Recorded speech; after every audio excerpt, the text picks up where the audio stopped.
So without further ado, let's bring on Mr. Jeffrey Holst. Give him a round of applause.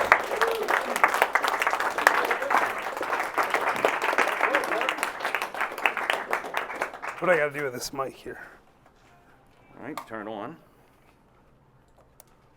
And you're ready to go. Okay. You guys hear me okay? Yeah. Cool. So yeah, I had my actually a wheel bearing go out on my car this month, so I think that's why Alan asked me here. He just thought, hey, we'll just talk about wheel bearings the whole time. So that's it. Thanks for coming. No, all kidding aside. So I really appreciate you coming here. A lot of the people here are people I know, and I did give this talk in Ohio. I gave the talk in Oklahoma City not that long ago. I've given a few podcast interviews about the same thing. So it's a topic I'm really familiar with because it's my life. It's things that I've done and things that I've gone through. So I think it'll be different than what most real estate investment meetings are like. So, and I really appreciate you coming to listen to it. So hopefully I don't disappoint. What we're going to do is we're going to talk about my life for about, I don't know, however long that takes, which depends on how long I feel like talking, because sometimes I get a little long-winded. And then we're going to rush through some real estate topics that I think are really important in today's market. We're going to talk about market cycles, we're going to talk about cap rates, and we're going to talk about investing passively. That will only be a very short period at the very end, so hopefully you're not too excited about those topics. But anyway, when we get to that, we'll do a little question and answer afterwards, and then hopefully, we'll get some more time to network and hang out and do all that kind of fun stuff. So Alan told you a little bit about my show, Old Fashioned Real Estate Show. My partner in Old Fashioned, Brian, is right back there, so Brian can wave like this. If you guys don't know Brian. And he never comes to the REIA meetings. He only came because I'm here. He told me that. So I appreciate that, Brian. Thank you. Well, yeah, I mean, it's good whether I'm here or not, though, just so you know. But anyway, so if you don't follow the Old Fashioned Real Estate Show already, this is the only pitch I have the whole night. Follow the Old Fashioned Real Estate Show. It's on YouTube, so it's just youtube.com/oldfashionedrealestate. And what we do there is we drink bourbon old fashions, right? Like the bourbon drink, and we talk about real estate. So that's it. It's about the length of one drink. So basically you pour yourself a drink, you turn on the YouTube channel, and you learn some real estate stuff. And by the time you finish your drink, then we're kind of done talking about real estate. So that's kind of the strategy, and that's Brian and I, and it's something we do. It's a passion project for us. I'm not sure how to use the clicker, so we'll see what happens here. One of these advances on the right. Do I point it somewhere? Anywhere? I don't know. I'm pushing the button on the right. Is it because your subscription is expired? Because it says that on your screen. I just haven't updated it. I paid $20 a month for that. Hey, see, it works now. It was the subscription problem. All right, great. Thank you for that, Alan. All right, so I'm going to tell you guys a little bit about my life and where I came from and where I've been. So we're going to talk first about what I was doing before I got involved in real estate. And then we're going to talk a little bit about, what got me involved in real estate. So this slide here is just like random stuff about my life from when I was in my early 30s, late 20s. I was married. I had my dream house in the suburbs. I'd done all this traveling. I'd graduated from law school. I was the graduating class speaker, right? So until I started talking about real estate, the last time I stood up in front of a group was at my graduation. And there I had this problem where I was really nervous, right? So, you get up in public speaking, it's supposed to be terrifying. And they always tell you these like weird things like, vision people in their underwear or whatever. And I'm aphantasic, so I can't do that. You're not doing that now, are you? No, I literally can't. I'm aphantasic. But anyway, so a quick side note on aphantasia for everyone who's never heard of it. It means I can't visualize things. So I literally couldn't visualize you guys in your underwear. So you guys are all safe. But there is one thing I can do, and that is I can remember what I had to say that day, right? So when you are introduced in a law school, they make you, thank the trustee that introduces you. And it's kind of embarrassing, but I had a hard time doing this, right? Thanking the trustee, which sounds like a really easy thing to do. But the problem is this particular gentleman, he's a great guy. So if you watch this video, I apologize in advance for mocking your name. His name is Richard Weiner. Okay, so now I literally had to start my speech with, "Thank you, trusty wiener." Okay? So now, if you start a speech like that, then you're good for the rest of the speech. So I only bring that up now so that I would, not be nervous in front of all of you. So that is the only reason right there. So anyway, so I did that, and I had a law firm, right? So I'm a lawyer. I was a bankruptcy lawyer at the time. I'm still licensed, but don't ask me any legal advice because I don't even keep malpractice and I don't practice law at all. And so no attorney-client relationship. I'm saying this for the one lawyer in the room, just so you know, I am not forming an attorney-client relationship with any of you, okay? No matter what. And this is on video. Cameron's going to have proof that I said that. And so is James, who's doing a Facebook Live right now. Hi, Facebook. Hi. Everyone say hi to Facebook. Is that on the old-fashioned real estate page? All right, I like it. Okay. So James he said he had one client in the room. It's me. You guys should hire him. He's great. If you haven't heard of my show, it's my fault because I only hired him recently, right? So if you haven't heard, that's why. It's not, you'll hear for sure after this. Anyway, and we had this television commercial that was hilarious. It's still on YouTube. You can find it. It's called Meet Mary.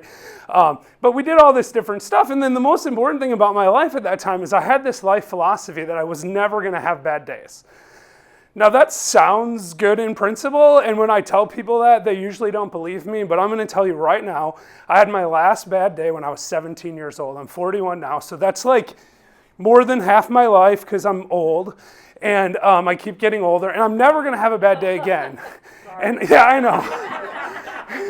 Right. More than twice your age. Tom's 85. Everyone give Tom a round of applause. He told me that earlier today, so I appreciate that. And still showing up at the REIA, which is where I want to be when I'm 85. So, yeah, that's awesome.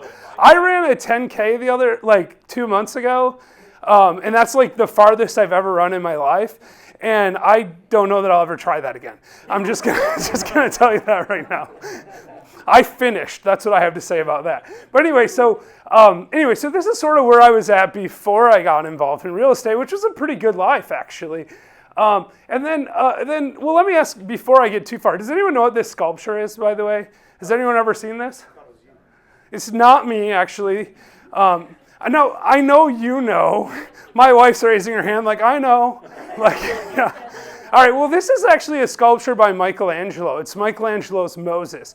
This sculpture is, in my opinion, the best marble sculpture in the world, okay? And there are other people that agree with that. I mean, there's this guy, Sigmund Freud. Anyone heard of him?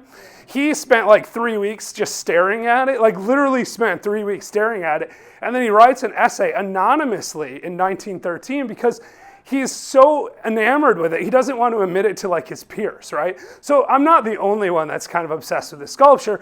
And I tell you this because I think you all should go and see it. That's the only reason it's on here. Because you should see it. But there is actually a reason that's a little bit more personal to that as to why I'm so enamored with this.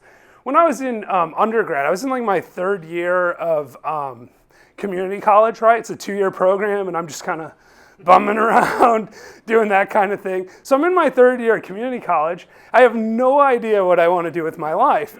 And I heard from this professor, we're studying the Renaissance and Michelangelo and all that. I hear from this professor about the Moses, and he says that this sculpture is the best sculpture in the world, and he tells this story about Michelangelo. Michelangelo unveils this sculpture of the Moses, right? And he gets down he's kind of down on his haunches, right? And he's just kind of staring at it, and he's not saying anything. And there's a crowd of people around for the unveiling. In fact, Pope Julius II, this is the centerpiece to his tomb, he's there, right? So Michelangelo's staring at the Moses and not saying anything.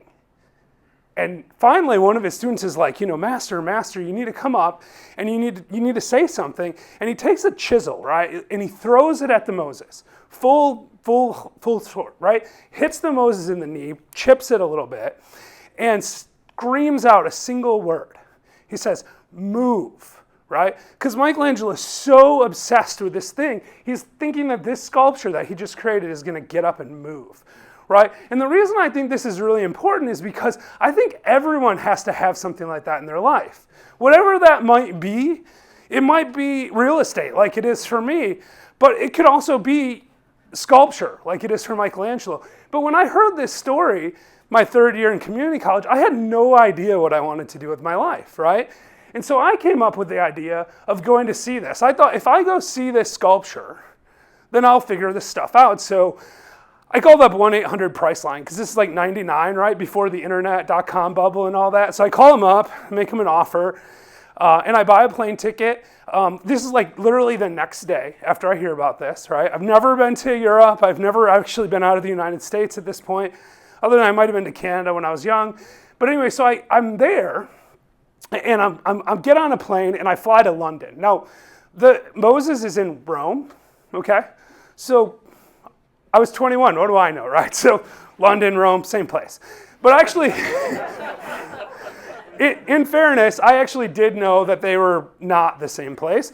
I went there because I wanted to have like a Indiana Jones moment, right? Like I had this idea that like I would go on this quest and I would wander around Europe until I found the Moses. Now, it's a little bit easier than like the Last Crusade, where you're trying to find the Holy Grail and no one knows where it is, because I knew where it was. It's in a little church on a hill above the Colosseum called San Pedro in Vincole, which basically means St. Peter in chains. Anyway, so I knew where it was, but I also knew that I had no idea how to get from London to Rome, so I just bought a round-trip ticket to London. I went there and I got a backpack, and I wandered around Europe, and I went and saw all this great art, right? I saw the Sistine Chapel. I saw Michelangelo's David. I saw a lot of other Michelangelo stuff. I saw the Mona Lisa, and I went to the Rock of Gibraltar, and I had this Bavarian ape. Have you guys ever heard of these Bavarian apes? They're like this big. They look like a little monkey, but they're the last of the European apes, and they like hang out on the top of the Rock of Gibraltar. It's the only place in the world where they are, right? There's a essentially identical cousin that's in North Africa. But anyway, so I had this ape like jump on me and like steal my water bottle, all this kind of cool stuff, right? And then I finally get to Michelangelo's Moses. And I walk in there, and you walk into this church, and my wife's been there, so she knows because we went back. But it's a small church, right? Just this little tiny church on a hill. And you walk in, and in the corner, in the dark, you can barely see it, is this sculpture. Right, I mean, like literally, it's just sitting in the corner, because in Rome, there's like great Michelangelo works everywhere, right? The Sistine Chapel, the Pieta, and St. Peter's Basilica. So those things are on really big display, but this just sits in the corner, and which is really unfortunate because very few people actually see it as a result of that. But you go back over to the corner, and there's a little machine you can put like €1 in, and it'll light up, right? So the light comes on, and I'm like, suitably unimpressed, actually. So I'm thinking, I'm on this quest, and I get to the Moses, and I'm like, it's all right, right? I mean, it's all right. I mean, it's cool, but it's just all right. So I walk outside, and I'm 21, so I'm dumb. I light up a cigarette. I sit down on the front steps of this church. Don't smoke. Don't start. If you do, quit. But so I sit down on the front steps of this church, and I'm smoking a cigarette, and I'm looking down at the Colosseum. And I'm thinking to myself, well, I'm trying to find purpose. I'm trying to find my passion, my Moses. And I can't figure out what it is, but I do know that I really like old stuff. So I made myself a little list of old stuff, right? Like I'm looking at the Colosseum and I'm like, okay, I've been to the Colosseum, I've seen Moses.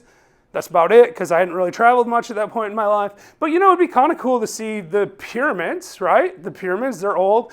And Petra, that's the Indiana Jones thing, right? Like the rock city carved into the side of the mountain in the Last Crusade. That's a real place, really cool. You should go there. It's in Jordan. And then Machu Picchu, which is an ancient Incan city in Peru. Okay, so I had this idea that I wanted to see these things, and that was going to be my life purpose. I'm just going to figure out a way to make some money, and I'm going to go travel around the world. And so that's kind of what I did, right? So by the time I was 30, I'd done those things. So that's my wife. You can wave. So my wife and I at Petra, and there's much longer hair back then. Yeah. And my sister and her husband and my wife and I at the pyramids. And then finally, in August of 2008, right after I turned 30, we went to Machu Picchu. That picture's taken at the top of Machu Picchu. And this is us swimming in the Amazon River. So that happened in August of 2008. And it's like, check the last thing off my bucket list. Right? So there's literally nothing left for me to do. And I figured, I'm just going to cash it in. Like, I'm done. Don't do that, by the way. No matter what, don't check the last thing off your bucket list because you want to keep living. Because like it's just not good, right? Like you have no purpose to start with, and then your only purpose is to like wander around and see old stuff, and then you check the last one off the list, and you're like, what the crap do I do now? Well, I'll tell you what you do now. You do this.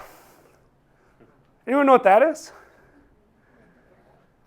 This is a bone marrow biopsy needle. Okay? So this is the actual needle that they used. Stick it right in my hip, take a bone marrow biopsy. This is like the worst thing that I've ever done in my life. Now, I don't recommend bone marrow biopsies. I recommend them if you have leukemia like I do. Okay? It sucks, right? Yeah, so anyway, so here's what happens, right? So in September of 2008, right? That last slide, October 2008, right? 1 month later, after I checked the last thing off my bucket list, I went home and I was feeling sick. And, you know, I've kind of blown the surprise by telling you what happened, right? But basically what happened is about 3 weeks after getting back, I got a call from a doctor on my wife's cell phone at 10 o'clock at night while we're watching Heroes. Anyone remember Heroes, right? So we're watching Heroes, and there's like 5 minutes left, and her phone rings. She hands it to me, and the doctor says those words, you know, like, you have to come to the hospital right now, right? Right now. You have leukemia, and you have to come to the hospital right now. It gets me every time I do this. So it was one of those things that I didn't expect to happen, okay? Maybe it was my Moses moment, if you will, right? It's the moment where everything changed, right? And I knew that at that moment that everything was going to change. So I get off the phone, and my wife says to me, you know, what do they want, right? Like, why are they calling you? And I said, let's finish watching Heroes. Right? Like I literally said, let's just watch the rest of Heroes because I wanted to like have that like 5 minutes, right? I wanted to see the end of Heroes for one thing, but I also wanted to, which by the way is not worth it because the show went way downhill after that. Yeah, so I wanted to see that, and I wanted to take that minute to sort of process, right? But you know, predictably, my wife wasn't going to let me, you know, not tell her why I was reacting that way. I'm actually reacting worse now than I did at the time. At the time, I was probably in shock, right? So, like now when I talk about it, I know what's coming, right? But then I didn't have a clue, and I was just sort of overwhelmed. So I told her, and then she started crying, and because I guess she likes me or whatever. At least she did then. I mean, hopefully still does. But anyway, so you know, so I tell her, and then I'm thinking, well, we need to go to the hospital. Well, I can't drive because I don't know how long I'm going to be there, and she can't drive because she's like uncontrollably upset, right? So I call up her dad, who knew something was going on because he was our emergency contact, and my cell phone was dead, and then they called him, and then he gave them her number and all this stuff. So I call him up, and I'm like, Dad, you need to come to the house right now. Remember, this is like 10 o'clock on a Saturday, and he just got a call from a doctor. So predictably, he showed up, right? So he shows up and he wants to know what's wrong, and I don't want to tell him because I know that this guy's going to freak out, right? Because that's what you do. But I tell him, and then he gets upset, but he gets it under control a little bit faster, and we sit down and we pray for a minute, and then we get in the car and we go to the hospital, right? And then I do the one thing that you should never, ever do if you get diagnosed with leukemia. This is like a super pro. This is actually even more important than checking that last thing off the bucket list, right? Like when you do that, that's a bad idea because you get leukemia and that sucks. But if you do get diagnosed with leukemia, what you don't want to do is start calling every person you know and tell them you have leukemia. So I'm calling up, hey mom, I have leukemia. Don't know anything. I'm on the way to the hospital. Hang up, right? Then I call my dad and my brother and my sister and my other sister and then a couple of my friends. And then we got to the hospital and I ran out of time to call people, right? So I had this conversation, like, and they were all like 1 minute conversations because I literally know nothing, right, at this point, other than that I have leukemia. And so we get into the hospital and all these people start showing up because they think that I must have only called them, right?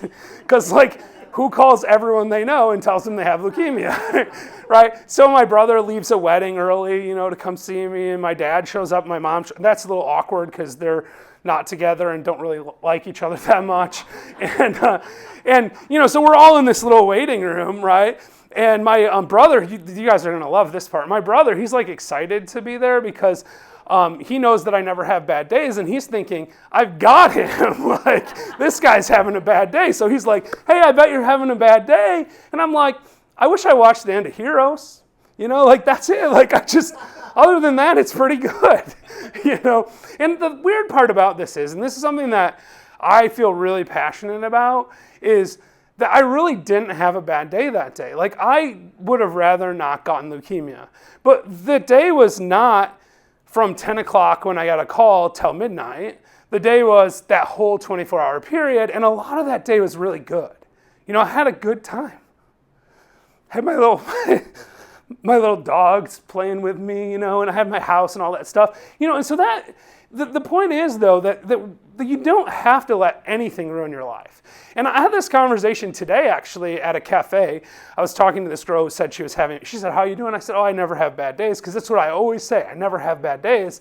And she's like, I wish, I'm having this terrible day. And I was like, you don't have to, right? Like, it's all about how you react. Like, this garbage happens to everyone. Like, you're going to get leukemia. Well, let's hope you don't get leukemia, but you're going to have bad stuff happen to you. And you just got to kind of roll with it, right? Because at the end of the day, like, you can't control the stuff, but you can control who you are and how you react to it.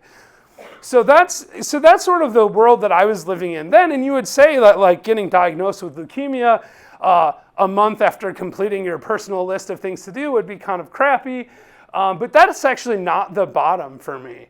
It actually got worse from there. So I came back from Peru, and I came back to find out that one of my attorneys that was working for me was quitting, okay?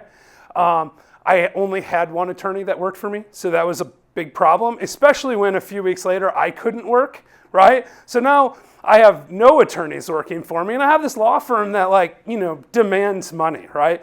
Like, it's one thing when you're producing income, but we were kind of stupid, I think, because we had yellow book ads, like, phone book ads that were super expensive and on the way out at that time. But people were still using the phone book then, so it wasn't that bad. But that was, like, expensive, and then there's, like, overhead, like, staffing and all this stuff that had to get paid every single week. And we dug this huge hole, right? Like, I'm working for myself, and I can't work, and I got to pay $4,000 or $5,000 every single week. And ultimately, 2 years later, we ended up bankrupt. Okay? So that's the bottom. This is the closest I've ever had to a bad day, because I'm a bankruptcy attorney, right? Like, I have to go in front of the people I work with, right, and say, I'm bankrupt, right? So that's like close down and move to Chattanooga time, because we live up in Michigan, and, like, we got to get the crap out of there, right? And you guys are great, so I'm super happy I'm here. But I ended up taking a job working for my dad, who is, like, he's been good to me. So I'm not, but working for family is tough, right? But I needed benefits, right? I needed insurance. I needed regular income. So I come and work in Chattanooga, and eventually I'm able to do this other stuff, right? So my dad, when I got sick, he was pretty funny. So my brother did this, like, he's trying to one-up me thing. My dad's response was, if you live till February, I'll take you to Australia, right? Now, like, this is September, right? And I'm thinking to myself, okay, I might be able to make it till February, but my white blood cell count, we have anyone that's, like, medical in the house? Like, anyone? Okay, so my white blood cell count was 258, okay? Now, it's supposed to be like 4 to 10, okay? So I'm way out of range.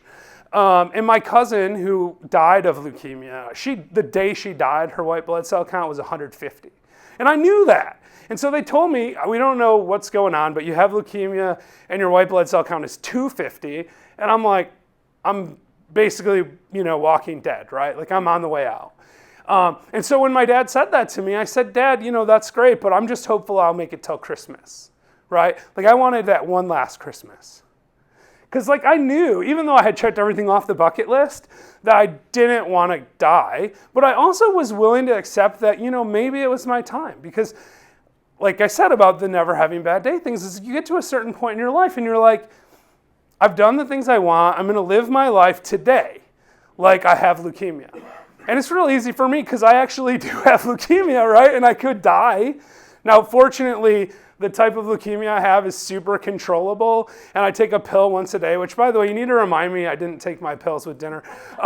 So I'm going to take the pills tonight so that I can live another day, right? But I don't think it works quite that way. I'm pretty sure I can miss once in a while and survive. But my disease is super controlled, and like I just go see my oncologist once a year. But the point is, I didn't know that then, and I really spent for about 2 weeks. We really thought that I was definitely going to die, and so that changes your perspective. And this is really why I do this talk, because I don't want you to have to face near certain death to live the best version of your life right now. Right? This is why I do the old-fashioned real estate show. This is why I have a new podcast coming out, which I'll tell you about at the end. I said I wasn't going to pitch anything else, but that's not entirely accurate. But all of it's about helping people live their very best version of their life. Now, for a lot of the people in this room, that's going to be about real estate, right? Because that's why we're here, and that's what I love. But if your passion is to sculpt, marble sculptures like Michelangelo, then that's what you should do. And if you have that kind of talent, you're going to be very successful, right? But even if you don't have that kind of talent, you need to figure out what it is that you need to do whatever it is that you love. And you can't wait until you're 50 or 60 or 70, 80, 85, right? You can't wait for it because you don't know that you're going to have tomorrow. Right? The only thing we know right now is that up until now, we're still alive. I saw this guy at this auction once. He had a shirt that said, immortal. And then on the back it said, so far, right? And that's how I feel, right? I'm immortal so far, right? I'm real good at staying alive to right now. And you all are too, but we don't know what's coming up in the future. So this is the stuff I was able to do because I stayed alive, right? So my dad did take me to Australia. He was about 5 years late, but it's cool. We went to Australia. We went diving on the Great Barrier Reef. And then I got to take my dad to Egypt. And again, this is about living the best version of your life. My dad always wanted to go to Egypt, right? And there was no guarantee for him. And if I didn't go with him, he probably still wouldn't be there, right? And if I wasn't invested in real estate, I wouldn't be able to go to Egypt with him because I'd have to go to work.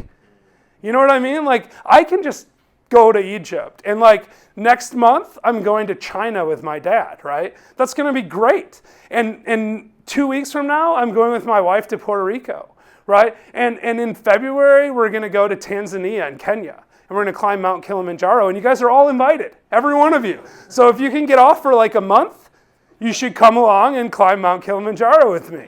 And I have a Facebook group about that, which is not a pitch because it's just an offer, okay? So you guys can do it if you want. Anyway, that's my story, right? That's how I got here. So that's the overcoming adversity. That's what we signed up for, right? The rest of my talk is about these things that I'm real estate, because I feel like it's a real estate group. I hope it's okay if we talk about real estate for a couple minutes. Just a couple, yeah. I appreciate that. So we have a few minutes left to do that. Actually, how long do we have? I don't even know. Like how? Till 9? Okay, cool. We have a lot of time left. Yay. So we're going to talk about these 3 topics, which I'm super passionate about. And then we're going to have a little question and answer at the end. But from this point forward, if anyone has any questions, feel free to just jump in, because it's really important that we understand these things. And I did, with Brian recently, videos on all of these topics. So if you've watched our show, some of this will be a repeat. But I think it's really important, and so that's why we talk about it. So who here has heard of the real estate market cycle? Everyone, right? So who thinks that we're like close to the peak? Okay, some people do. Who thinks we're like in the middle somewhere? It's okay, cool. Anyone think we're like in recession right now? Okay, anyone think we're in like expansion or recovery or something like that? No, everyone thinks we're later in the cycle, right? And I think that's right. Typically speaking, the real estate cycle goes through 4 phases, right? It starts or ends in recession, then it goes through a recovery period, an expansion period, and then a hypersupply period, okay? So we're gonna talk a little bit about those in a second, but like, how long does everyone think that time frame is? Now, if you've watched my show, you're cheating. 18 months? I think that's a little bit short. It's a little longer than that. 18 years, okay. So you cheated. Thank you for that. So yeah, it's 18 years, okay. This is the peaks and troughs in the real estate and business cycle since 1818, okay. Notice, 1818 to 1836, 54, 72. It's 18 years a bunch of times. And then it's 17 years, then it's 18, then there's 48 years, right? So like, this information is really interesting. So you know what happens in 1907? Anyone? History people? World War I, actually. World War I, 1907. And you know what happens between 1925 and 1973? World War II, right? So what we know is that most of the time it's 18 years unless we have a world war. Hopefully we don't have that anytime soon. And what's more interesting about this chart is, this is from, and if you guys haven't seen this article, you should check it out. Fred Fulvery, The Depression of 2008. Okay, so Fred Fulvery is a professor, I forget, one of the Ivy Leagues, right? He writes an article in 1997 and he titles it The Depression of 2008. Right? And that's where this chart comes from. Now notice the bottom numbers on the chart are 2006 and 2008, right? So in 1997, Fred Fulvery says that the real estate cycle will peak in 2006 and the business cycle will peak in 2008, and he uses historical data and a combination of market indicators to predict that, right? So anyone know when those cycles peaked, right? 2006 is the peak of the real estate market. 2008 is the peak of the business cycle. So he hits it right on. And he has which is awesome, right? So I'm listening to Fred Fulvery, like when he says that the next cycle is going to be 18 years. And if it was 2006, that means that the next peak is 2024, right? It's 2019 right now. So when we're talking about being late in the cycle, yeah, we're late in the cycle. But if it is 18 years, which, you know, there's some times where it's not, we know that, right? Especially lately, in all fairness, it seems to be regressing back to 18, but it might not be, right? But if it is 18 years, we've got 4 or 5 more years before the next peak. And to me, that's significant because I know people that have gotten out of the real estate market 2 years ago saying, I'm not gonna buy at these prices, right? And I bet they wish they had, right? Like prices have gone up a lot in the last 2 years and rents have gone up a lot in the last 2 years. And I think the reason for that is because we're solidly in what's called expansion, okay? So, or at least we were for the last 2 years. We could be in hypersupply now, and we're gonna talk about how we know that, and it's really actually very easy to understand, okay? This graphic, by the way, is from a real estate finance textbook by a guy by the name of Mueller, and it's a fascinating book, but you don't need to buy it because you can just Google the 18-year real estate cycle and you can find all kinds of articles about this. But the key here is, you've got, do we have a laser pointer on here? Anyone know? Yeah. Nope, we don't. I don't know. It doesn't work if there might be one, but it doesn't really matter. Anyway, so this line right here, right? So you got this line right here. That line is long-term average occupancy, okay? So what that means is like a 40 or 50 year cycle. So let's just say we're talking about apartments in Chattanooga to make it easy, right? So if long-term occupancy on apartments in Chattanooga is 95%, if we're above 95%, we're above that line. If we're below 95%, we're below that line. If we're at 95, we're on the line, right? So this is in my hypothetical, and I don't know that number off the top of my head, but let's say that's 95%, right? And then the next line, right, this one is the direction that occupancy is headed. So if occupancy is going up, we have to be over here somewhere, right? So occupancy is going up. This is the occupancy line, right? Then it goes above, it gets up to the peak, comes back down, and it's below, right? When it's going down, we're either in hypersupply or recession. When it's going up, we're either in recovery or expansion, right? So if we know what long-term historical occupancy is, and if we know the direction of occupancy, we can pinpoint which phase we're in of the real estate cycle.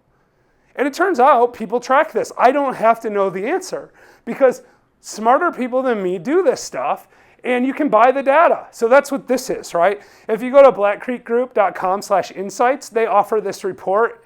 They sell the report, but they also offer a lagged version of it, and this is their free version. So that's fourth quarter 2018. So that's, 3 quarters ago, right? So it's not today, but we can see, it's a little hard to see on here, but it has all the different cities, right? And it says, this is apartment, right? You got New Orleans, it's right here at 0.11, right? And Nashville, 0.13, right? So Nashville is in hypersupply, like solidly in hypersupply 3 quarters ago. So it's real important to be tracking this stuff, right? To see what's going on. And what hypersupply means is that you're still above long-term average occupancy, right? Occupancy levels are still good. Rents are still going up, right? Because people are going to keep raising rents as long as occupancy is high. But it's slowing down. The rent growth is dropping. And at some point, you're going to get to 0.14. And when you get to 0.14, that's the peak of the market, actually. Most people think the peak's somewhere else, but the peak's really the day before it goes to, below long-term average occupancy, right? So, and that's the highest point. And the problem is there's an incentive for producers of apartments to build right up until the peak.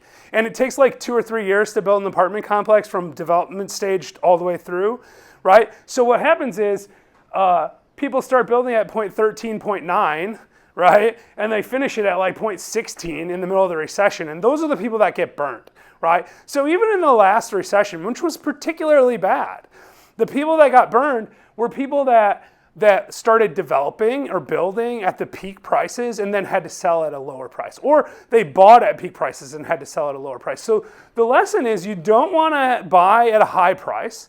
And that might be today, right? Like we know we're later in the cycle. It's possible that these numbers are off a little bit. They're lagging. And it can accelerate, right? Or decelerate.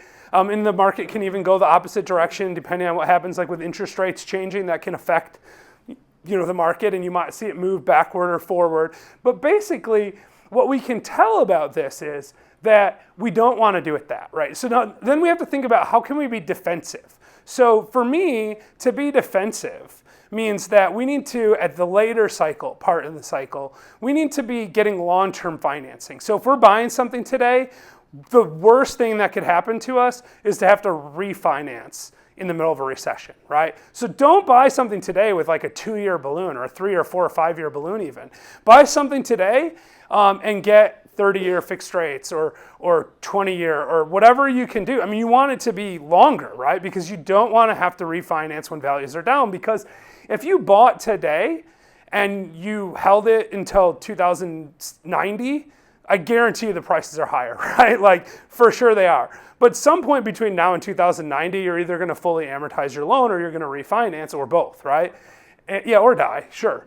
And if you think back to 2006, right? In 2006, if you were buying at those prices, you paid the top of the market, right? But if you bought at 2006 prices today, you'd be jumping up and down for joy. So if you didn't have to refinance or sell in the recession, you're rich today, right? And that's essentially what the people that I hang out with did. They bought stuff in 2001, 2, 3, 4, 5, and 6, and 7, and 8, and 9, and 10, and they just keep buying. Because it doesn't really matter if you're not selling at a loss. You buy when you buy, and you sell when it's high, right? That's the trick. It's not buy low, sell high. It's buy whenever you buy, sell when it's high. And if you're cash flowing, so you're going to want to watch for a nice spread because your rents might drop a little bit in a recession. They didn't in the last one. People think they did, but really they were just flat. So, and your expenses might go up a little bit, but not too much in a recession, right? They'll have the inflationary increases, but they're offset by the fact that all your contractors don't have work, right? And so you can hire them for less. So your expenses could actually go down in a recession if it's particularly bad. But the point is that if you understand this, and that's why I love to talk about it, you literally can't lose. You can lose if you make a bad buying decision. That's always the case, right? But if you are conservative in your approach to purchasing property and you're thinking about the real estate cycle so that you're locking in long-term financing, you're having adequate cash reserves, and you have good cash flow, you're good. You're really good. I mean, you just don't have to worry about it. So I wouldn't want to flip houses at the peak, right? So if you guys are flippers or wholesalers, just be aware that that can get really dicey when the market turns down, right? And kind of prepare yourself for that. Have a secondary exit strategy. Have a lot of cash reserves, and make sure that you're building for the potential of a downturn in the market. And at the same time, make sure that you're putting away. And my strategy has been, because we didn't really talk about what I do in real estate, right? My strategy is buy and hold. Like, I don't like to sell stuff. I'll refinance it, take the money, and buy something else. We'll sell stuff once in a while when the price is crazy. Like, we bought this house up in Michigan for $20,000 3 years ago, and it'll sell for $140,000. So yeah, we're gonna sell that house, right? Like, that's stupid money. So we're gonna sell that. And we sold 15 houses last year, but we did a 1031 exchange and bought an apartment complex with those houses, right? So we'll sell when it makes sense, when the market's up, right? Buy when you buy, sell when it's high. That's the strategy. But don't just sell and take the cash, sell and buy something else that you can produce additional income. And that kind of leads me to my next topic, right? So this is why I started buying apartment complexes, okay? So who knows what cap rates are? Right, everyone, awesome. I think there's a few people that don't. Is there anyone that doesn't know what cap rates are? Okay, besides my wife. Like, anyone else doesn't know what cap rates are. All right, so cap rate is, the classic definition is, it's called capitalization rate, right? It's the rate that you receive on your capital, which means that it's the amount of money that you would receive if you paid cash for an asset. So if you went out and bought a house for $100,000, and after all the expenses, it cash flowed $1,000 a month, or let's say it cash flowed $10,000 a year, so I can do the math in my head, right? 10,000 divided by 100,000 is 10%, right? That's a 10% return, therefore 10% capitalization rate. It's the rate of your return on your capital. Now, capital means capital from all sources, right? So if I bought that same $100,000 house and I used $20,000 of my money and I used $80,000 of Derek's money, right? Because Derek's loaded, or Mikal maybe, we know he has money, right? So we use Mikal's money, and anyway, so we do that, right? So we buy it. I'm gonna pay something to Mikal for his money, right? Derek's giving it to me for free because he's cool like that. But so that's why I'm using your money, by the way.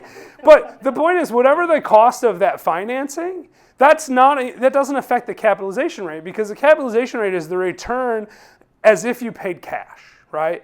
And that's really important to understand, because if you know that number, right, then if you know any of the two out of the three variables, right, so it's cap rate equals net operating income, right, the total income not including financing costs, divided by purchase price. That's your project capitalization rate. But if you know your purchase price, or if you know, like, say you know the market cap rates are 8%, and they're less than that in this market now, unfortunately, but let's say you knew they were 8%, that's the average rate that people are paying to buy something, and you know what the net operating income of something is, you can literally just plug it into the formula and you can figure out what the thing's worth, right? So this is like super important, actually. Like, if you don't understand this, like, go read everything you can on cap rates.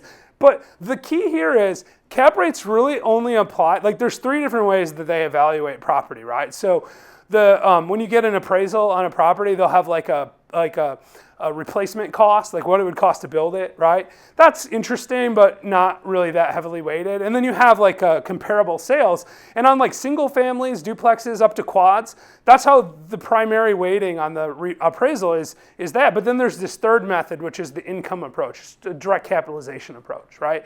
And when you buy something that's 5 units and up, right, apartment complexes, or if you buy things like commercial buildings, office buildings, things like that, right? Then that's much more heavily weighted. So if you buy an apartment complex that makes $100,000 a year NOI, and the cap rate in that market is 10%, then you can literally say 100,000 divided by 10% equals 1 million. That's what the market thinks this property's worth. That's what I can buy it for, that's what I can sell it for, okay? Now, I mean, because it's the market, it might not be completely efficient and you might not have those numbers exactly right, but you want to drill down on the NOI as close as you can, drill down on the market capitalization rates as close as you can, and then you can kind of predict what the value of a property is. And where this becomes really important when you're in this kind of stuff is that if you raise the net operating income, you raise the value, right? So if it makes $10,000 and it's a 10% cap rate, it's worth $100. If it makes $11,000 and it's a 10% cap rate, it's worth $110, right? It goes up a lot because it's a factoring. And when you're in lower cap rate environments like we are now, like 8 cap, 7 cap, stuff like that, it's even bigger difference, right? Because if the cap rate is 5% and it goes up $1,000, it doesn't go up $10,000 in value, it goes up $20,000 in value because it's 1,000 divided by 0.05, right? So that it just accelerates your wealth, and you can control that. It's called a forced appreciation, right? So if you own an apartment complex, doesn't work with single families, unfortunately, because they're just going to look at the neighbor's sale, right? But if you own an apartment complex or an office building and you raise the rent just a little bit, right, and you make an extra $100 a month, that's $1,200 a year, no extra cost. Your NOI went up $1,200 a year. You just added $15,000, $20,000 in equity, right? And that's real money that you can then refinance and pull out. Now, if it's that amount, you might not be able to, granted. But if you do that on like a 12, 13, 1,500 unit apartment complex and you raise the rent $100 on each of those units, then it's $120,000 or $240,000 in extra equity that you produce that first year, right? And that's why all of you should get into investing in, commercial property. That should be like a goal because you can really control how much money you make. So anyone have questions about any of that stuff? I mean, I realize if you haven't heard it before, it's a lot to take in at once. No, I mean, it used to be you could buy stuff at 10, 11% in Chattanooga, but now on commercial buildings, I mean, if you get something at 8%, you're going to be super happy. It's probably less than that, 7, 7.5. Eddie, what do you think? I think for big stuff, probably less than that. Yeah, 6 or 7, right, yeah. It's just real tough right now to buy, and that's how the market values the future, right? The market capitalization is essentially all of the information that all the investors pool together think that the future is going to look like. And it's inefficient, right? Because when the market turns, the market turns. Now, I will say this one caveat.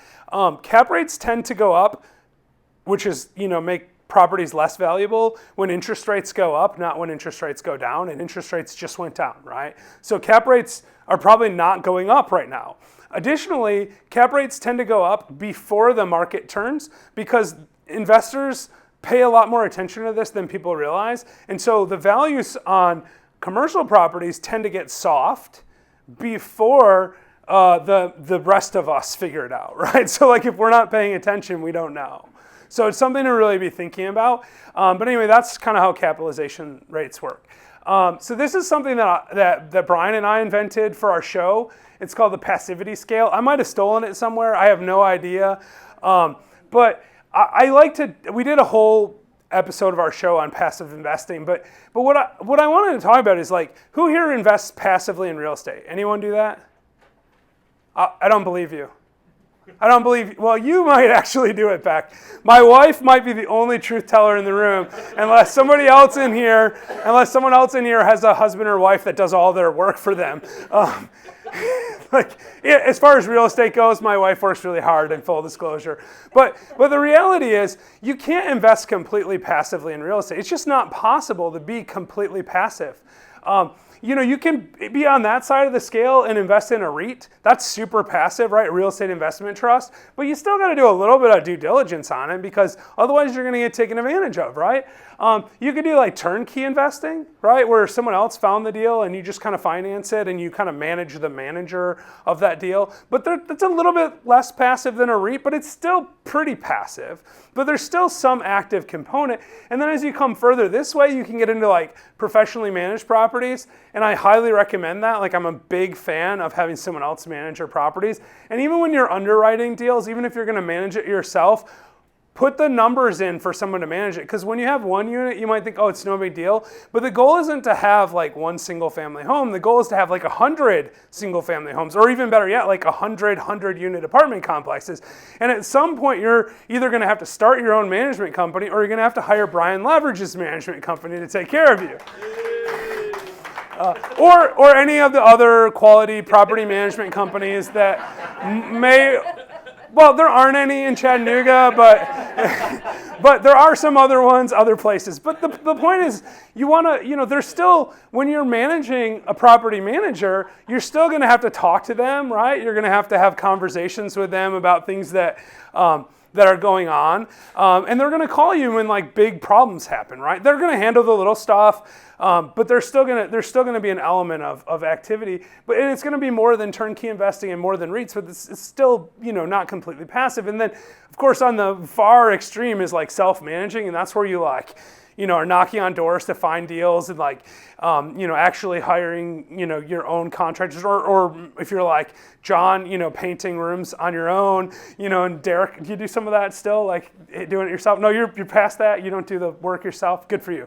But you can just keep getting less and less passive, right? Like you can be over here somewhere, where you're doing everything, and all that's fine. And the thing is, you have to understand where you fall on this scale, because at the end of the day, your returns are going to be a function of how passive your investment is. How much effort you put in is going to impact your return. If you're doing everything yourself, you might make a better return on your cash, right? Because you're doing stuff. But you have to think about like, how much time am I spending on it, and how do I evaluate the cost of my time? And for me, a person who thinks that I might die tomorrow, just like we all might, right? My time is worth a lot more than paying a contractor $20 an hour to, do whatever, right? Or 30 or 40 or 50, or frankly, $1,000 an hour. And no, I'm not hiring anybody in this room at $1,000 an hour. But the point is, like, I would much rather have that extra hour of my life, because I guarantee you, when you're on your deathbed, you'd pay the money to have that extra hour. Right? I mean, maybe if you're in tremendous pain and like you're checked out, but like if you're just sitting there at the end of your life going, I could pay someone to stay around for another minute, you're probably going to do it. I know I would, right? Because I've faced that and I've recognized that I don't want to. So anyway, that's the passivity scale. There's one other thing we talk about on the passivity scale, and this is something I'm also really passionate, and that's investing with people you trust. I think that's kind of like a REIT. That's like partnerships. That's investing in other people's deals, right? So, there's people, you can go invest in like Grant Cardone's deal, right? Like he's posting it all over the internet. Give me $50,000 and you'll be rich or whatever. Probably not true, but it's not completely passive, right? Like, but it is a lot more passive than some other things. And for some people, that's exactly where they need to be, right? So if you have a full-time job and you make good money and you don't have time to like do this stuff, right? Then investing in someone else's deal gives you an opportunity potentially to get into bigger deals, right? Where that cap rate stuff can really make a difference. Like if you invest in an apartment complex, and I just did this, like literally last week, my partner up in Michigan and I put $50,000 into a 107 unit apartment complex. You know how much of a 107 unit apartment complex you buy for $50,000? Not much, right? Real small. But here's the thing, that $50,000 is now going to get the advantage of the tax treatment of having apartments, right? That $50,000 is going to get the advantage of the forced appreciation. These guys, I know them, right? Like I met them, I like them, I think their plan's really smart. They're investing in a value add deal that's going to probably over the next several years double in value, right? And because of leverage, that means our money is going to triple or quadruple in value. Well, like that's pretty awesome, right? Like that's about as close to passive as I'm ever going to get. And I'm not saying that's right for everyone, and it certainly wasn't right for me when I started, right? But you get to a certain point and you're going to look at your situation and you're going to say, I'd like to invest with someone else. And, again, I'm not trying to pitch anything here, so don't take it wrong, but Brian and I have occasionally done deals like that, so if it's something you're interested in, you certainly could, talk to us about that. And we can develop a relationship and see if it makes sense, because I do think it's important that there are people you trust and know, and if you don't trust and know us, you shouldn't invest with us, right? And you might be looking at it and going, that's awesome. I want to do it right now. And I would still tell you, I'm not taking your money unless we've had that conversation. We're all on the same page. And frankly, that we've had a little bit of time to get to know each other. So that's going to be really important in that. But if anyone ever wants to have that conversation, we do offer a 15-minute free call. And we'll schedule a time to talk to you about it. And in that free call, and we have a sign-up sheet for it. My wife's waving it around like this, right? It's like a little sign-up sheet. And we do that 15-minute free call, we talk about, and I'll have the sign-up sheets here afterwards too, but when we do that 15-minute free call, it's not just about, do you want to invest with us, right? It's also about, what can we do to help you right now? Because we recognize that real estate investing is a team sport. It's not something that you can do on your own. I certainly would not be standing here right now if I didn't have good partners, if I didn't have Brian, if I didn't have my partner Travis up in Michigan, who also owns a property management company and manages a lot of my real estate up there. We own about 140 units of residential stuff up there, and that's been really, really great for us. But the reason it's been really great for my wife and I is because we're able to partner with someone who has that resource there, right? And so we're going to try to do whatever we can to help you, and that's kind of what we do. So that's my business. This is our show and the 15-minute free call. If you go to our website, there's a sign-up thing there as well. I actually prefer you just sign up by filling out the form. And by the way, if you guys already know me, which like about half the people here do, maybe more, I don't know, you're welcome to still do a free call, or you could just call me if you have my cell phone number. I'm not exactly hiding. And also, those 15-minute free calls are usually like 25 or 30 minutes. And I did one a couple of days ago that was like an hour and a half because the guy had a really complicated problem. And I was like, dude, let's just talk it through and let's figure it out, right? Because this is what I love to do. I love to come and talk to people about real estate. And I'm super excited to talk to all of you. So if everyone calls me, that'd be great. Anyway, so everyone sign up. And so this is my last little thing, and then we're going to do the question and answer. So Last Life Ever is my new podcast. It's not out yet, so there's really nothing you can see. Last Life Ever is about my life philosophy. It's kind of a hybrid of this talk today, but it's also me interviewing other people that are living extraordinary lives. And by extraordinary, I mean extraordinary, right? Like the classic definition. So that might be just yesterday on the show. And again, this isn't out yet, so you guys can't go rush out and watch it. But just yesterday on the show, I interviewed a recovering drug addict, right? And I talked to him about what he's doing and how he's changed his life. That's extraordinary, right? Like most people I know aren't drug addicts, and the ones that I do know, they're not working at drug rehab facilities, right? So that's, to me, I'm trying to find, and by the way, if you guys know anyone that might be a good guest or you think you might be a good guest, on my new website, jeffreyholst.com, there's a place where you can refer a guest, and I would love to hear about that because I want to do we're going to release in the fall, and I want to have a bunch of these recorded ahead of time because it's going to be one episode a week. It's a half hour, 45 minutes, podcast only, not video, just that kind of thing. So anyway, if you know anyone that might fit for that, that'd be awesome. And I'm really excited about that. So anyway, so that's it for my talk. Is there anything you guys want to know about or any questions? Because if I don't know the answer, someone in the room probably does. So is there anything anyone wants to ask? Yeah, go ahead. Are trailer parks recession-proof? Well, I don't think anything's recession-proof, right? But they're... Yeah, I think they're counter-cyclical, actually. I think when the economy is really good, so she asked about, if you didn't hear, trailer parks. Trailer parks recession-proof. Right. So I think they're counter-cyclical, like I was saying. When the economy is really good, like it is now, they actually struggle a little bit. But even then, they don't struggle that much, right? And then when the economy gets worse, you get people that kind of downsize into trailer parks. And then the other thing that helps, which makes them almost recession-proof, is that it's almost impossible to build a trailer park today. The zoning doesn't allow it in almost any place that you'd want to build one. Yeah, well, you can't finance them, but not only that, you can't build one.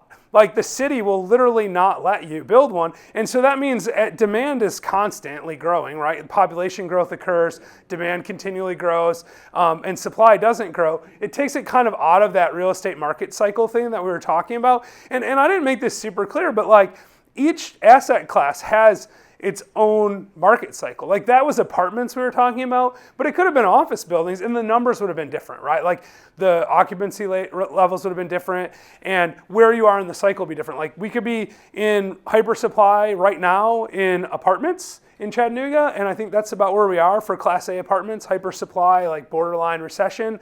And you could be like in expansion for office buildings because I think, we're just now hitting average long-term occupancy in office buildings and you're seeing a acceleration of occupancy rates. So like, if I'm able to buy office buildings at a good price right now, I'm feeling pretty good about that, right? Because that's when you want to buy is when you're in like recovery and expansion if you can. But again, the trick is to not think about where you are in the market cycle when you're buying, but only to think about how to prepare for the future once you hold that property. So that's how I think about mobile home parks. So anyone else have any other questions? Yeah. Can I ask more than Sure. one? Follow up. Yeah, let's do it. All right. Can you also talk about opportunity zones? No. All right. No, so opportunity zones I think are the most misunderstood thing in real estate today.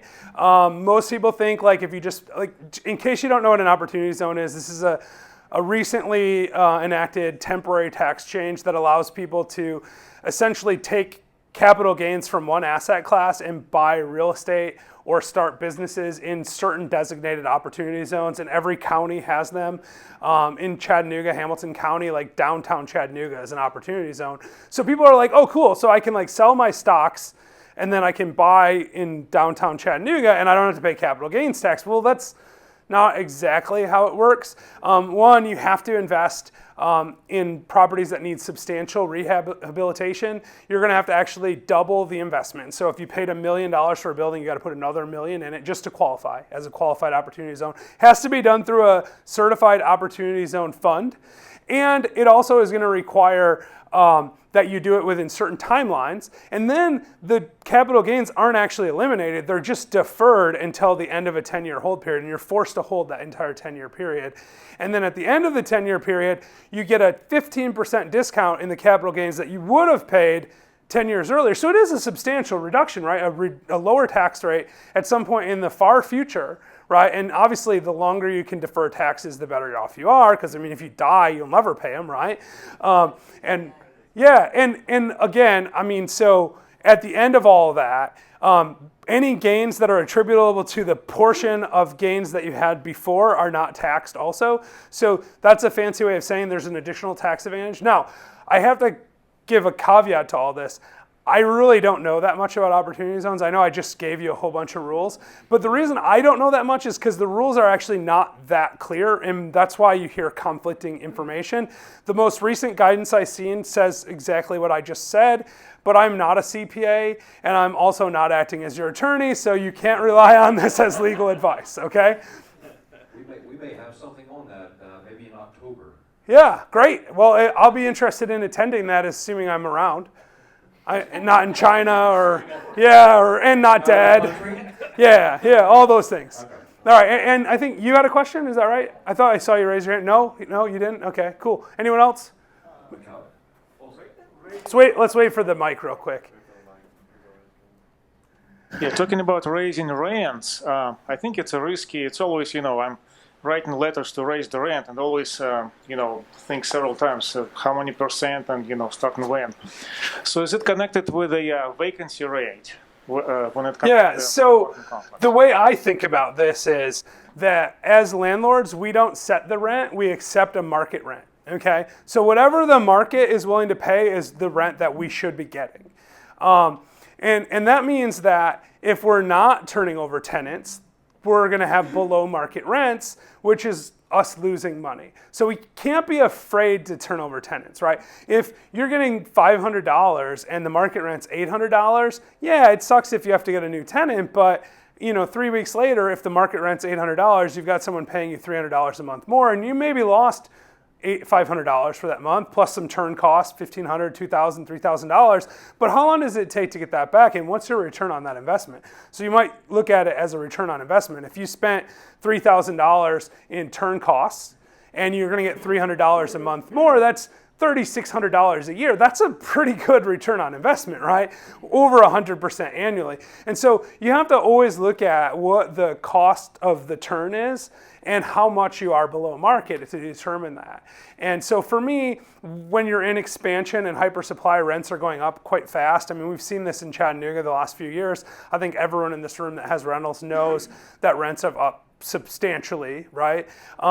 You just have to be willing to make those turns. You got to kind of rip the Band-Aid off, go through that period of pain, because once you get the higher rent, you have the higher rent, right? And now, granted, if you push rents too high, you'll have more turnover. So you need to kind of evaluate all that. But I do think that you really need to think about the return on that, the cost. What's your capital cost of doing that turn or raising that rent? And a lot of times, a hybrid approach is right. Rents are $300 below market. You send a letter to your tenant and you say, I'm raising your rent $150, and they say, screw you, I'm going to leave. And they go call a couple places and find out that they can't rent for what you're charging them at the new rate, and they stay because it's a lot easier to stay than not. And then you got $150 and you didn't have to pay the turn cost, right? So you just kind of have to, it's an art, right? It's not a science. I mean, I know people think that like there should be like a fixed rule, but I really think you just have to kind of feel the market out. Yeah. It has more add to it. No, I don't know. Well, you kept pointing at the microphone like you wanted. I'm going to start calling on people at random because we have 8 more minutes. Yeah. Scott, thanks for that. Yeah, thank you for speaking and sharing tonight. Appreciate it. Just had a quick question regarding buy and hold. In terms of strategy or the type of rental, if you had any thoughts about long-term rental versus like short-term, like Airbnb, also versus like corporate or executive rental. So I'm real interested in that topic. In all fairness, I haven't done any short-term rentals. We have done occasionally, we've done like 6-month leases and stuff, but they weren't like furnished corporate stuff, right? And we've done those when we've gotten maybe a higher rent for a shorter term or whatever. But I think it's just a different business model, right? So it's like deciding to raise your rent or not. You have to evaluate what's the extra effort that I have to put in and what does that cost me, and then run the numbers and see if it makes sense. So like if you're in a really attractive tourist area and you're able to, in Chattanooga this would be difficult, but if you're able to get an Airbnb permit and you're in, up where a lot of tourists are going, maybe you're up by Rock City or something, like it might actually make really good sense, or you're really close to downtown. If you can get the permits, and I'm not an expert on that at all, that process, but if you can get that and you can get $100 a night, 25 nights a month, even paying the extra cost, I think you're probably going to come out ahead, right? So you kind of have to evaluate that and just see. And everyone's strategy is different. I think that's one business. The corporate leasing thing is another business. Some people talk about doing like rent arbitrage, where like they might rent an apartment from me for $800, furnish it, and then lease it out as a Airbnb or something else. I mean, obviously, if you're thinking about doing that kind of stuff, you need to confirm with your landlord and make sure that you're following all the rules and that also they allow it, right? Because like I don't, but I'm not saying I wouldn't in the right circumstance. If I had the right property, I might decide to allow someone to do something like that. Charge them a much higher amount. Yeah, or I just, if they're going to take a number of like maybe I have a 4-unit apartment complex and I don't feel like dealing with it, and they're going to sign a master lease and just lease the whole thing, right? Something like that. I could envision a scenario where I might agree to something like that, but it would definitely be a conversation we have to have before you just like rent the place from me and try to re-rent it. Because that subleasing thing is, there's nothing illegal about it as long as everyone's agreed, and also you're not violating another law, obviously. So that's, I know it didn't really answer your question, but that's the best I can do. Steven. What is internal rate of return? So internal rate of return, or IRR, is the total return that you get over a specific hold period. The actual like financial definition is the discount rate such that the net present value of your investment is 0. But that means nothing unless you're a finance geek, right? So basically, in simple terms, if you invest $100 in a bank account, right, and say you got 5% interest, which would be insanely good, you'd get, at the end of a year, you'd have $105 in there. So the internal rate of return is the rate which would be required to produce $105 at the end of 1 year if you invested $100.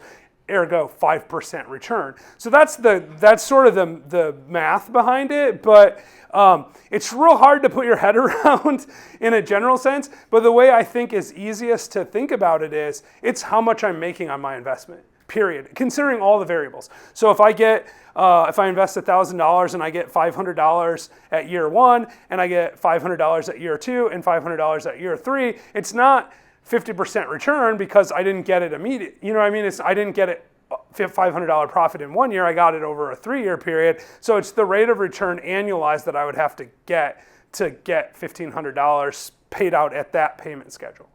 And so that, I don't know if that helps you or not, but that's really what it is. That was like the best metric to use when evaluating. It's one of the best metrics for sure.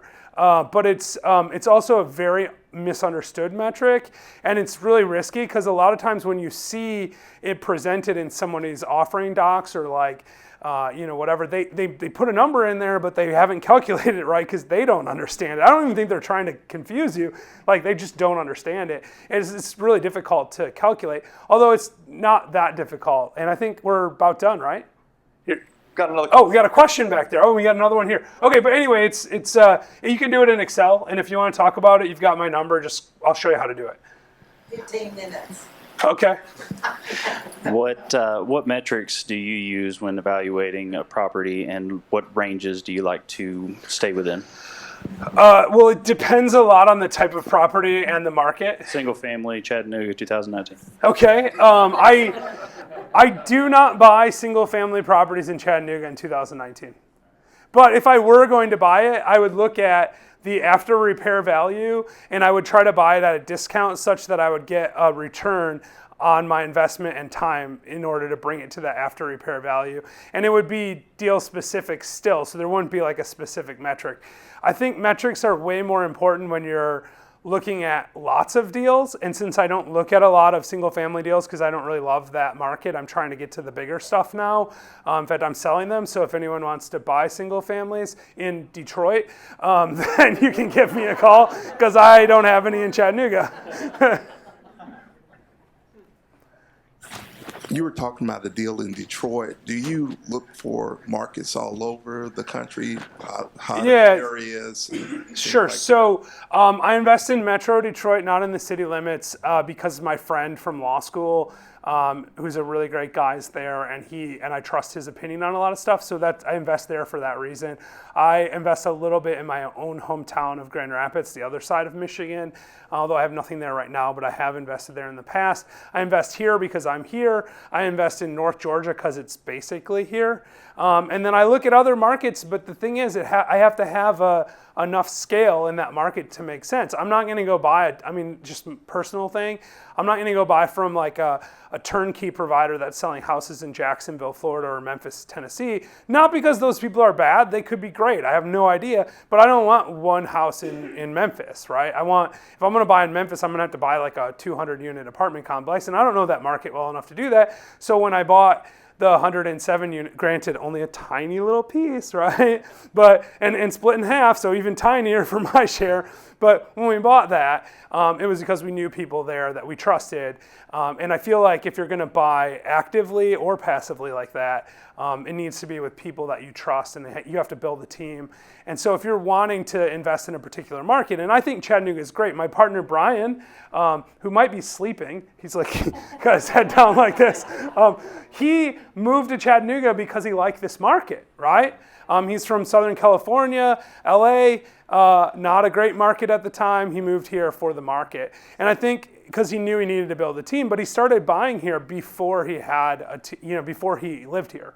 And I think that that's the kind of thing that you have to do if you're going to look at another market. You have to think about what are the metrics that are important to me? What kind of growth do I need to see?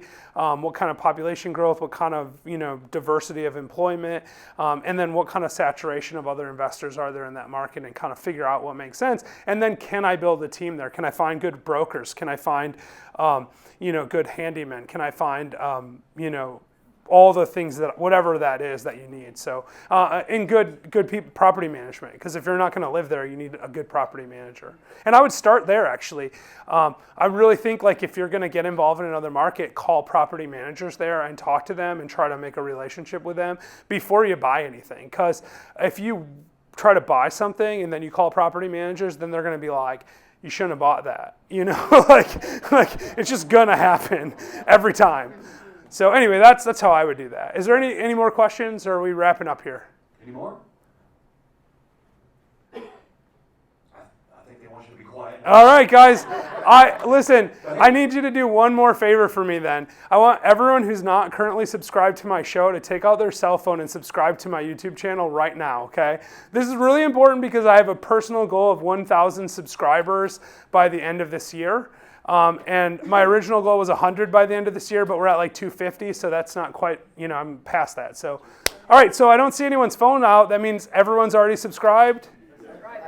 You did? Okay, cool. All right, good. You guys are good. All right, well, if you don't subscribe, then you're not allowed to do the 15-minute call. Just new rule.